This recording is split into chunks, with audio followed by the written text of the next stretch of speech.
hadirin wal hadirat yang dirahmati Allah Subhanahu wa taala. Kita masih melanjutkan pembahasan tentang zikir-zikir yang dibaca ketika berada dalam posisi sujud di dalam sholat.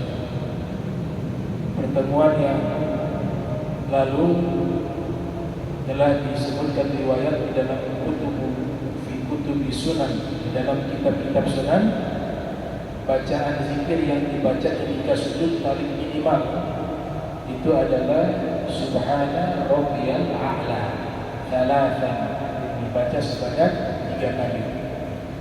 Dikatakan oleh Imam Nawawi, zikir ketika dibaca dalam sujud tersebut wa dzalika adna, itu yang paling minimal.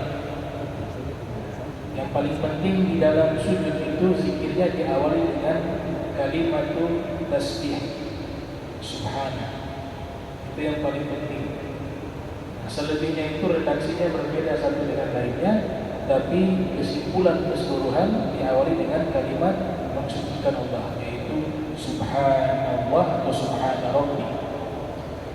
Di riwayat yang lain,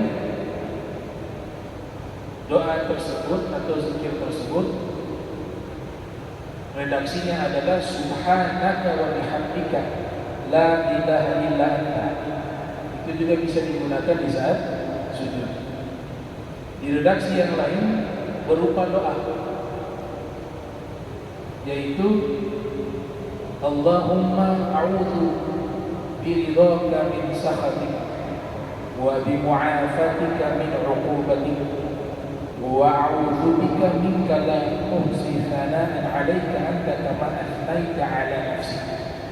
Itu juga bisa digunakan ketika kita membaca doa atau zikir di dalam sujud ketika sholat. Nah, sujud yang sebagaimana telah dibahas disyariatkan hanya 4, tidak lebih dari itu. Sujud sholat, sujud sahwi, sujud syukur, sujud tilawah, selesai. 4 itu yang disyariatkan. Selebihnya daripada itu tidak disyariatkan. Yang disyariatkan 4 sujud tersebut. Nah, sehingga Imam Nawawi beliau melarang dan menghukumi hukumnya makruh. Sudah selesai sujud sholat, selesai sholat sujud lagi, itu dilarang oleh Imam Nawawi. Walaupun alasannya karena sebagai bentuk syukur karena diizinkan sholat. Definisi sujud syukur itu nikmat yang datang tiba-tiba atau satu rezeki yang sangat besar yang jarang terjadi kemudian dia dapati. Nah, itu sujud syukur. Tapi kalau sholat itu berlangsung setiap hari, maka tidak disyariatkan sujud syukur untuk sholat. Ya, tidak disyariatkan sujud syukur untuk sholat. Ada indal Imam Nawawi. Kalau kita beranggapan itu kan nikmat, memang kita bisa sujud kepada Allah itu satu nikmat. Bisa melaksanakan sholat 5 waktu itu nikmat terbesar karena semuanya Allah yang izinkan, Allah yang berikan rezeki tersebut. Namun jika itu kaidah digunakan, maka sama halnya dengan kita makan dan minum juga nikmat dari Allah. Berarti setiap makan, setiap minum harus sujud syukur. Nah, tiap hari hanya sujud syukur. Lebih bahaya lagi nikmat nafas. Nafas yang kita hembuskan itu nikmat dari Allah. Berarti setiap kita berhembus atau menghembuskan nafas, maka sunnahnya sujud syukur. Itu sudah tidak kemana-mana kita, hanya habis dalam bentuk sujud syukur. Makanya ulama mengatakan sujud syukur hanya disunnahkan ketika mendapatkan nikmat yang tiba-tiba, yang jarang terjadi. Di situ disunnahkan sujud syukur. Adapun nikmat yang sudah berjalan setiap saat, seperti bernafas, makan, minum, sholat 5 waktu, maka tidak perlu disujud syukur daripada nikmat tersebut. Itu definisi yang disampaikan oleh Al-Imam Nawawi dalam kitab Al-Majmu' ala Syarh Muhadzab.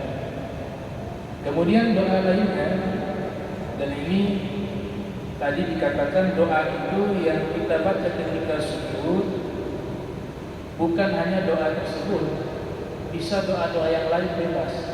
Misalnya kita sujud kita baca Rabbana atina fid dunya hasanah, boleh, tidak ada masalah. Atau Rabbighfirli wa liwalidayya. Semua bentuk doa bisa dibaca dalam sujud. Dengan catatan menggunakan bahasa Arab. Bahasa Arab. Kalau bahasa asing batal salat. Dilafadzkan. Kalau didoakan atau kita berdoa menggunakan bahasa asing tapi tidak ditalaffuz biha, tidak dilafadzkan itu, maka boleh.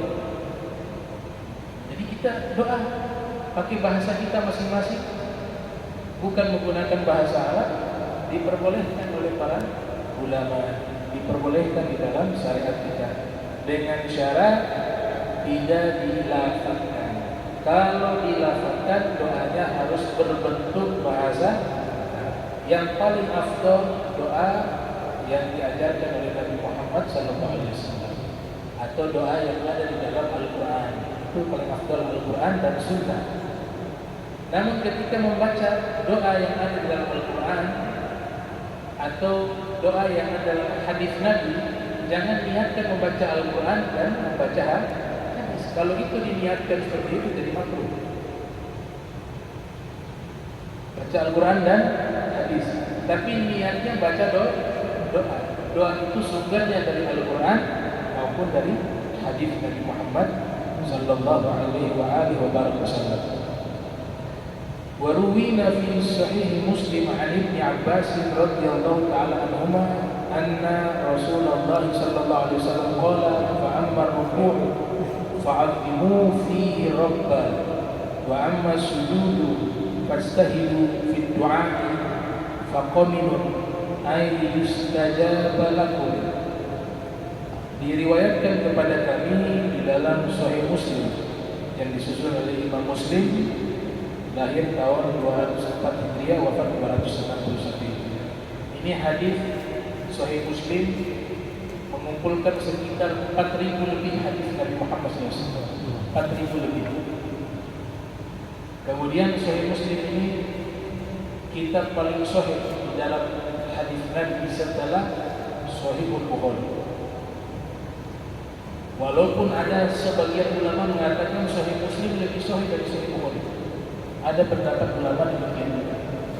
Namun yang paling al-ashah wal arjah, pendapat yang paling sahih dan paling kuat, kitab hadis yang paling sahih adalah Sahihul Bukhari, kemudian Sahih Muslim. Menurut pendapat ulama-ulama ahli sunnah wal jamaah. Kalau ulama yang bukan dari golongan ahli sunnah wal jamaah, mereka punya kitab hadis tersendiri. Ada Al-Kafi, ada kitab Bahrul Bihar dan seterusnya. Mereka punya kitab sendiri. Tapi yang 6 kitab tersebut itu adalah kitab rujukan ahli sunnah wal jamaah.